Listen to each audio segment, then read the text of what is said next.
Hai, Assalamualaikum. Perkenalkan, nama saya Winda Dirwana. Pada kesempatan kali ini kita akan membahas mengenai teori permintaan. Adapun tujuan pembelajarannya sebagai berikut.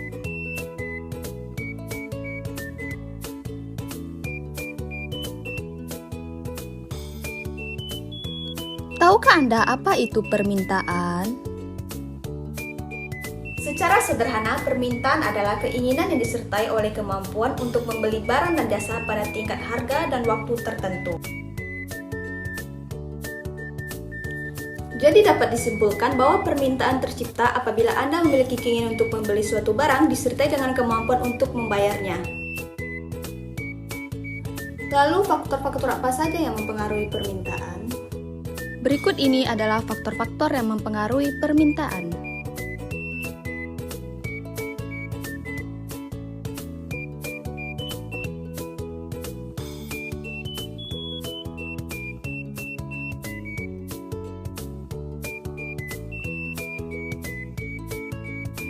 Lalu seperti apa bunyi hukum permintaan?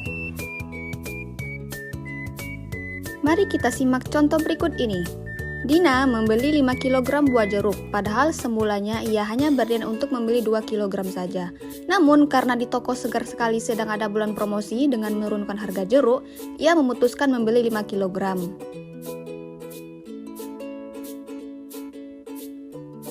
Sebelumnya, ia juga berniat membeli 5 kg buah apel. Namun, harga apel ternyata naik sehingga ia terpaksa hanya membeli 2 kg. Dina juga terpaksa mengurungkan niatnya untuk membeli buah durian kesukaannya, karena harganya sudah naik sangat tinggi.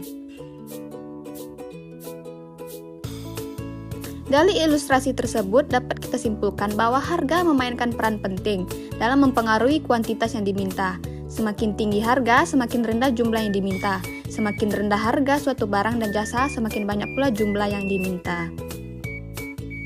Jadi, bunyi hukum permintaan adalah apabila harga suatu barang dan jasa meningkat, maka jumlah kuantitas yang diminta akan menurun. Begitu sebaliknya, apabila harga suatu barang dan jasa menurun, maka jumlah kuantitas yang diminta akan meningkat. Konsep permintaan dalam perspektif ekonomi Islam. Adapun tujuan pembelajarannya sebagai berikut.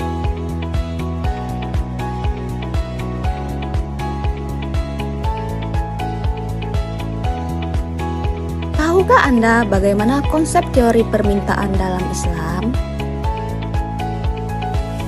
Konsep permintaan dalam Islam menilai suatu komoditi, barang atau jasa tidak semuanya bisa dikonsumsi maupun digunakan. Dibedakan antara yang halal dengan yang haram.